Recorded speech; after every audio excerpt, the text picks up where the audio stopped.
अब पिता बहुत बड़ा लुटेरा था।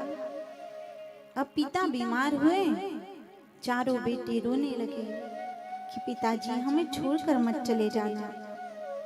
अब पिता ने जीवन में कभी सत्संग नहीं सुना था, कभी भगवान का भजन नहीं सुना था, जीवन भर लूट मार की थी, चोरी करी थी, तो अपने संतान को भी वही शिक्षा दी कि हे मेरे बेटो, मेरे मरने के बाद भी तुम अपना काम बंद मत करना।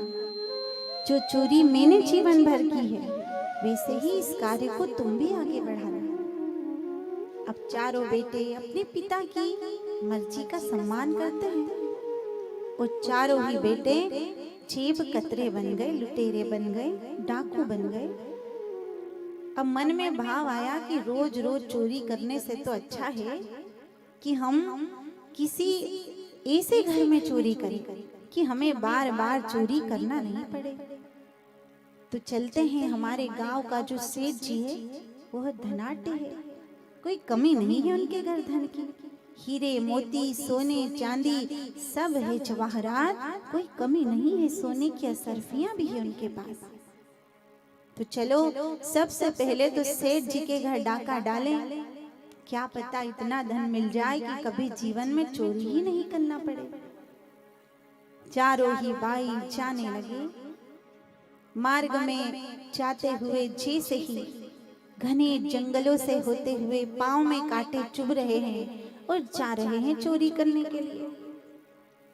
जैसे ही सेठ जी के घर चोरी करी, बहुत बड़ी तिजोरी है सेठ जी के घर, जितना धन है, जितना सोना चांदी है, हीरे मोती है, सोने की असरफियां हैं, सब अब सारे के सारे जिन्होंने धन की पोटली बनाई है, सब काली माता के चरणों में धन रख दिया। पर छोटा भाई धन रखता नहीं है। आज बड़े भाइयों ने कहा कि अरे तू क्या कर रहा है, तुझे डर नहीं लग रहा?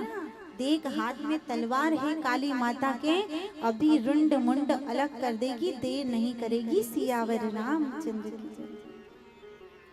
अब उसी समय छोटे भाई ने कहा कि तुम सब तो बड़े बुद्धिहीन हो, ये काली माता नहीं है, ये तो इसी घर का सेठ जी है। बड़े भाइयों ने कहा कि तुझे कैसे पता चला कि ये इसी घर का सेठ जी है, काली माता नहीं है?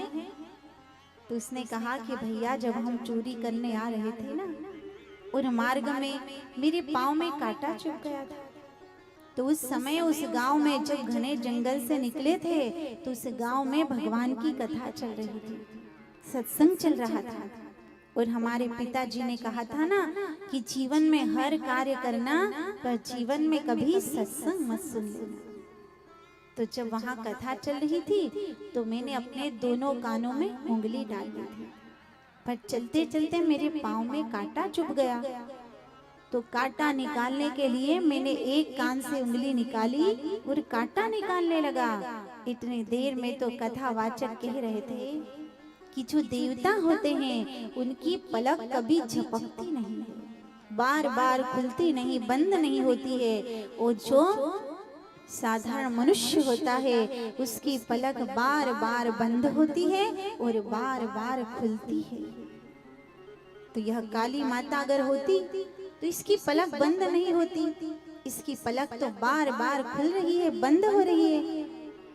तो इसीलिए मुझे ज्ञान हो गया कि अवश्य ही ये काली माता नहीं है, ये तो इसी घर का सेठ जी है। तीन बड़े भाइयों ने जैसे ही छोटे भाई के शब्द सुने तो आज उन्हें वैराग्य हो गया कि धन्य है रे छोटे भाई कि एक क्षण का सत्संग तूने सुना, वो भी अनायास सुन लिया, तो तुझे इतना ज्ञान हो गया। अगर जीवन भर हमने सत्संग सुना होता, लोगों की जेब नहीं काटी होती, तो हमारा उद्धार ही हो जाता। सियावर रामचंद्र की।